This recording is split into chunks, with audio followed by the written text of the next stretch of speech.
Well, if you've ever been injured at the nail salon, don't worry because the Lowe Law Firm is ready to take your case. Here with us now is Tara Lowe. Thank you so much for joining us today. Thanks, Stacy. And you always come back, and I always get excited to hear your advice.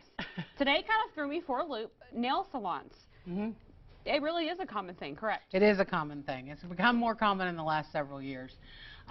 Basically, nail salon negligence centers around the salon's failure to provide a safe environment to its patrons. And in its most basic form, that's exactly what it is. And you've got some pretty extreme cases. Tell us what some of these clients are having done to them.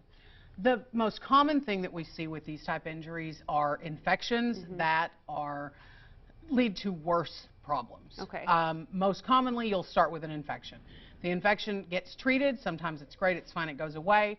Other times it leads to months of hospital treatment, potential amputations, and unfortunately sometimes even death. Those are worst case scenario. And so what are your advice to these people when they come in and they have a problem like this and they've been to a nail salon? What kind of process do you take them through? Well, the first thing I want them to do, if they're concerned about that, is get to the doctor, because the quicker you catch the infection, the better chance you have of saving all of your limbs. The next thing is we would look to investigate what went on during the service, whether it was a manicure or a pedicure. Look to see if it's a tool, an unsanitized tool, or an unsanitized foot bath, whatever caused that incident, and then go from there. I mean, what I would suggest people do is go to the Texas Department of Licensing and Regulation website and investigate the salons that they use.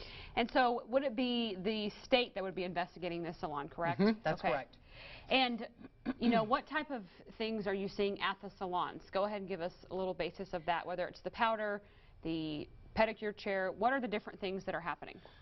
The most common thing that we see is during a service, whether it's a manicure, a pedicure, or nail application, the tech will cause a nick of some kind.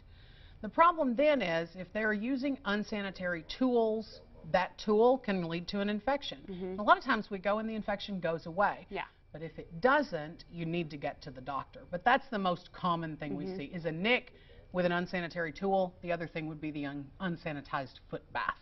And so, you know, a lot of people get their nails done. I do get my nails done all the time. What is your advice to people who still want to, you know, get that beauty treatment and feel relaxed and have that process, but make sure they're doing it safely? The most important thing you can do is investigate your nail salon. Go online, look at basic reviews, even if you just look at Yelp or Google or Yahoo, any of those.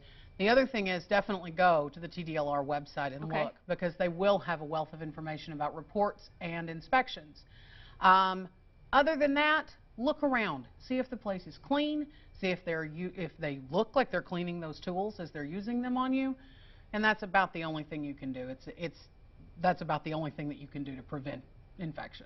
All right, and how can we get a hold of you if we have one of these cases or any other injury case? Well, you can always visit our website, which is lowlawfirm.com, or give us a call, 325-455-1889. All right, Tara, thank you for coming on today. If you would like to contact the Lowe Law Firm, they are located at 613 Hickory Street. You can give Tara a call at 455-1889 or go to lowlawfirm.com.